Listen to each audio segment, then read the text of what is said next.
Imagine à quel point ta vie pourrait changer si tu apprenais à traverser plus sereinement les moments difficiles. Si les tempêtes extérieures ne troublaient plus autant ton équilibre intérieur. Si les émotions intenses ne t'emportaient plus avec la même force. Cela demande de l'entraînement, de la patience, parfois même de l'humilité. Mais c'est possible. Depuis des siècles, les stoïciens nous montrent la voie. Leur sagesse repose sur une idée simple mais puissante. Le véritable pouvoir ne réside pas dans les événements qui nous arrivent, mais dans la manière dont nous choisissons d'y répondre. Aujourd'hui, je vais partager avec toi 8 leçons pratiques, inspirées du stoïcisme. D'ailleurs, ce contenu arrive avec quelques jours de retard. J'ai eu un accident de circulation récemment, une expérience inattendue, qui m'a donné l'occasion d'appliquer ces principes en direct face à l'imprévu. Ces leçons ne sont pas des solutions miracles. Elles demandent du temps, de la pratique régulière et surtout beaucoup de bienveillance envers soi-même. Mais elles peuvent réellement transformer ton rapport au stress, à la peur et à l'adversité. Tu apprendras à respirer avant de réagir, à retrouver de la clarté dans le chaos et à garder ton équilibre, non pas parce que les difficultés disparaîtront, mais parce que tu seras mieux armé pour les traverser. Et un rappel important, ces pratiques peuvent compléter, mais jamais remplacer, un accompagnement professionnel si tu traverses des épreuves lourdes. N'hésite jamais à demander de l'aide. Avant de commencer, prends un instant et écris en commentaire « Aujourd'hui, je choisis de prendre soin de mon mental avec patience et bienveillance ». C'est une façon simple de poser ton intention, de t'engager envers toi-même. Alors prêt, commençons ensemble. Leçon 1. Crée des espaces de calme intérieur. Combien de fois as-tu senti ton esprit s'emballer au point que tes pensées se bousculent et t'empêchent de réfléchir clairement? Cette agitation mentale est normale, mais elle peut aussi nous épuiser et brouiller nos choix. Les stoïciens savaient qu'au cœur de la tempête, celui qui garde l'esprit clair prend de meilleures décisions. Marc Aurèle, malgré le poids de son empire sur ses épaules, cherchait toujours des instants de silence intérieur pour retrouver sa lucidité. Le calme intérieur n'est pas une absence de pensée. C'est impossible et même malsain d'espérer cela. C'est plutôt la capacité à observer ses pensées sans se laisser happer par elles. Exercice simple. Chaque jour, prends 5 à 10 minutes. Assieds-toi. Ferme les yeux et observe tes pensées comme si tu regardais passer des nuages. Laisse-les aller et venir sans les juger. Ton esprit résistera au début. C'est normal. Comme un instrument qu'on apprend à jouer, cela demande de la pratique. Mais avec le temps, tu développes une compétence précieuse. La capacité de faire une pause, de respirer et d'apporter plus de clarté à tes décisions. Cet entraînement ne te rendra pas insensible aux émotions. Au contraire, tu resteras sensible, mais tu éviteras d'être submergé. Tu gagneras en stabilité intérieure. Rappelle-toi, il n'y a pas de bonne ou de mauvaise séance. Chaque instant que tu t'accordes compte, même si ton esprit semble agité. La régularité prime sur la perfection. Si tu veux ancrer cette habitude, écris en commentaire. Je m'accorde chaque jour des moments de calme avec bienveillance. Leçon 2. Prépare-toi mentalement aux épreuves. La vie est faite de hauts et de bas. Plutôt que de fuir cette réalité ou de l'anticiper avec anxiété, les stoïciens prenaient une pratique appelée préméditatio malorum, la préméditation des maux. Le but n'était pas de sombrer dans le pessimisme ou d'attirer le malheur, mais de s'y préparer avec sagesse. Sénèque, par exemple, méditait parfois sur la perte possible de ses biens ou de ses proches, non pas pour se faire peur, mais pour cultiver la gratitude envers ce qu'il avait déjà et renforcer sa résilience. Exercice pratique. 1 ou 2 fois par semaine, prends 5 minutes. Choisis une difficulté plausible, mais pas catastrophique, et demande-toi calmement, comment pourrais-je y faire face? Quelles ressources pourrais-je mobiliser? Qui pourrait m'aider? L'important est de rester bref et constructif. Si l'exercice augmente ton anxiété au lieu de te donner confiance, arrête-toi et, si nécessaire, cherche un accompagnement extérieur. Cette préparation mentale te permet de mieux accueillir l'imprévu et d'apprécier davantage le présent. Réaliser que rien n'est éternel nous pousse à savourer pleinement ce que nous avons, ici et maintenant. Cette pratique ne remplace pas l'action concrète ni la planification, mais elle ajoute une couche de stabilité émotionnelle qui fait toute la différence. Pour t'engager dans cette voie, écris en commentaire. Je me prépare au défi avec sagesse et équilibre. Leçon 3. Apprends à répondre plutôt qu'à réagir. Il existe une différence essentielle entre réagir sous l'impulsion et répondre avec réflexion. Cette nuance peut transformer tes relations et améliorer ton bien-être au quotidien. Réagir, c'est laisser une émotion immédiate prendre le contrôle et dicter ton comportement. Répondre, c'est créer un court instant de recul pour choisir consciemment ton attitude. Entre l'événement et ton action, il existe toujours un petit espace. Les stoïciens s'entraînaient à élargir cet espace, car c'est là que réside notre véritable liberté. Épictète, qui avait traversé des épreuves immenses, enseignait que nos réactions nous appartiennent, même dans les circonstances les plus difficiles. Cette responsabilité peut sembler lourde, mais elle est aussi libératrice. Exercice pratique. La prochaine fois que tu sens une émotion forte monter, prends une grande respiration avant d'agir. Même 3 secondes peuvent tout changer. Quand quelqu'un te fait une remarque blessante, résiste à l'envie de répondre immédiatement. Demande-toi plutôt quelle réponse servirait le mieux ma sérénité et ma relation. Si tu reçois une critique, écoute d'abord. Peut-elle contenir un enseignement utile? Ou bien mérite-t-elle d'être simplement ignorée? N'oublie pas, tes automatismes émotionnels se sont construits sur des années. Les transformer demande du temps, de la patience et beaucoup de bienveillance envers toi-même. Chaque fois que tu arrives à créer ne serait-ce qu'une petite pause, tu renforces ton pouvoir de réponse consciente. Et même quand tu échoues, ce n'est pas une défaite, mais une occasion d'apprendre. Cette capacité inspire le respect des autres et renforce la confiance en toi. Si tu veux l'ancrer dès maintenant, écris en commentaire. J'apprends à répondre avec réflexion et bienveillance. Leçon 4. Reste calme dans les moments de pression. Lorsque tout s'accélère et que la pression monte, il est naturel de se sentir submergé. Le cœur bat plus vite, la respiration se bloque, les pensées s'emballent. C'est humain. Mais bonne nouvelle, le calme, même en pleine urgence, est une compétence que l'on peut développer. Le calme dans l'action ne signifie pas l'absence d'émotion. C'est la capacité de rester connecté à ses ressources intérieures, même quand l'extérieur semble chaotique. Marc Aurèle, en pleine guerre et sous d'énormes responsabilités, avait développé cette aptitude à garder sa lucidité face à la tempête. Exercice pratique. Quand tu sens la pression monter, concentre-toi d'abord sur ta respiration. 3 inspirations et expirations profondes suffisent souvent à ralentir ton système nerveux et à ramener de la clarté. Rappelle-toi, très peu de situations sont réellement urgentes. Dans la majorité des cas, tu as plus de temps que tu ne le crois pour réfléchir avant d'agir. Pour t'entraîner, crée de petites mises en pression. Volontaire. Impose-toi un délai court pour une tâche simple et observe comment tu réagis. Cela t'aidera à apprivoiser progressivement ton stress.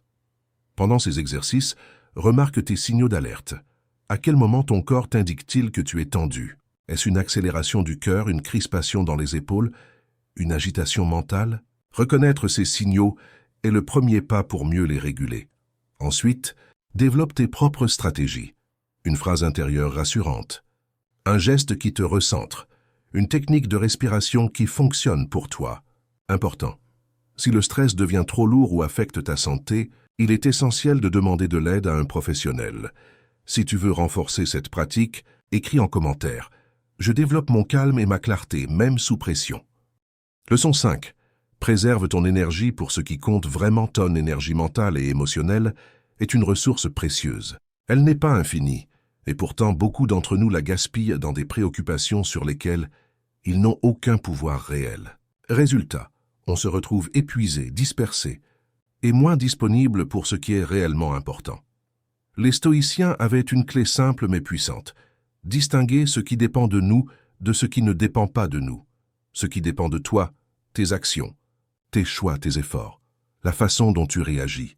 Ce qui échappe à ton contrôle, les comportements des autres, les aléas extérieurs, le hasard, la météo, le trafic. Marc Aurèle ou Épictète rappelaient sans cesse cette distinction. Et elle peut transformer ta manière d'utiliser ton énergie. Par exemple, tu ne peux pas contrôler ton collègue grincheux, mais tu peux choisir de ne pas te laisser emporter par son attitude. Tu ne peux pas agir sur les embouteillages, mais tu peux décider si tu passes ce temps à t'énerver ou à écouter un podcast qui t'élève. Exercice pratique. Avant de t'investir émotionnellement dans une situation, pose-toi 3 questions simples. Ai-je une influence réelle ici?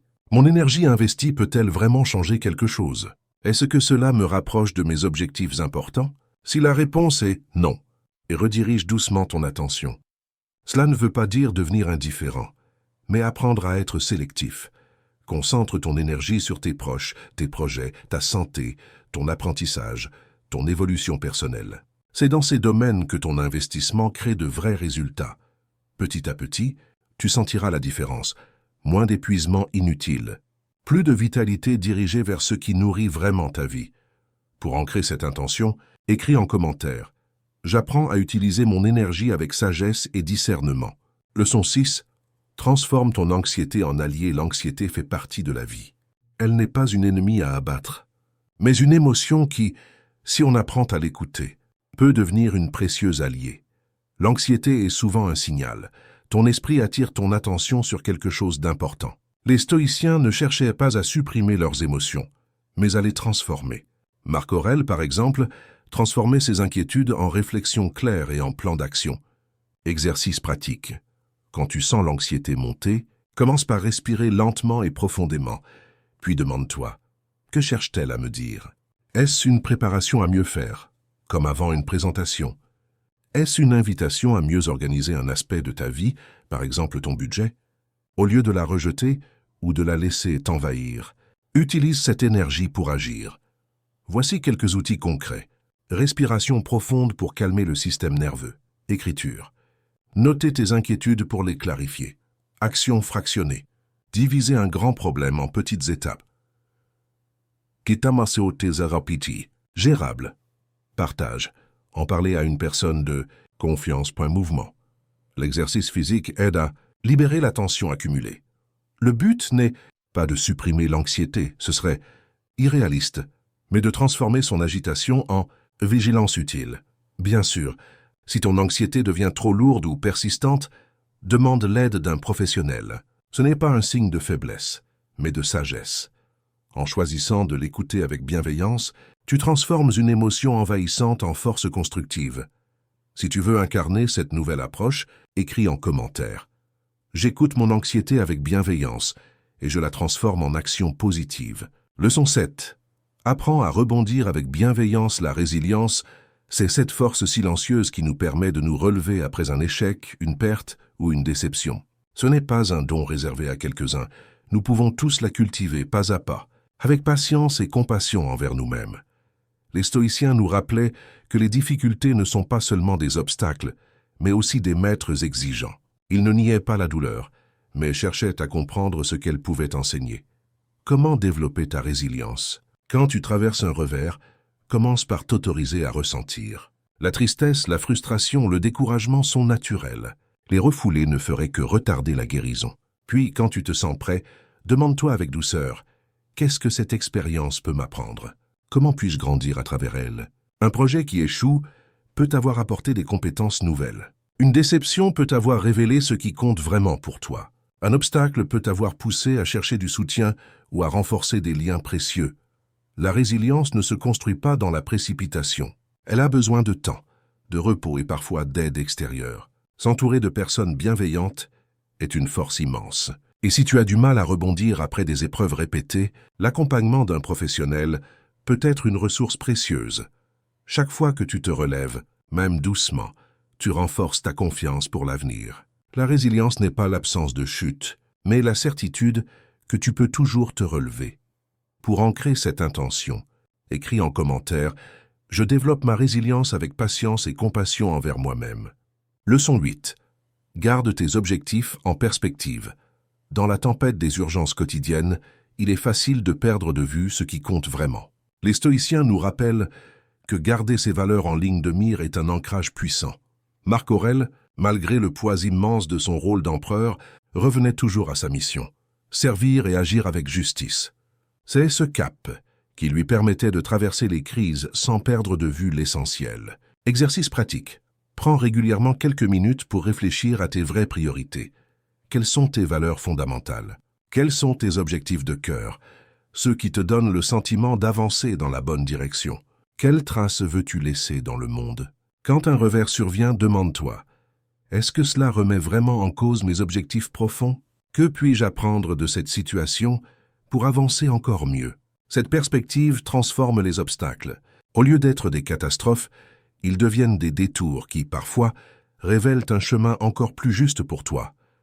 Rappelle-toi aussi que tes objectifs peuvent évoluer avec le temps, et c'est normal. Ce qui compte, c'est de rester fidèle à tes valeurs essentielles. Les choses importantes demandent souvent du temps et de la patience. Le progrès n'est pas toujours linéaire, mais chaque pas a sa valeur. Si tu souhaites incarner cette vision, écris en commentaire.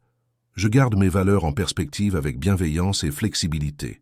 Voilà 8 pratiques inspirées de la sagesse stoïcienne, adaptées à notre époque. Elles ne promettent pas de supprimer les difficultés, mais de t'offrir de nouveaux outils pour les traverser avec plus de clarté, de calme et de force intérieure. Souviens-toi, ce processus prend du temps.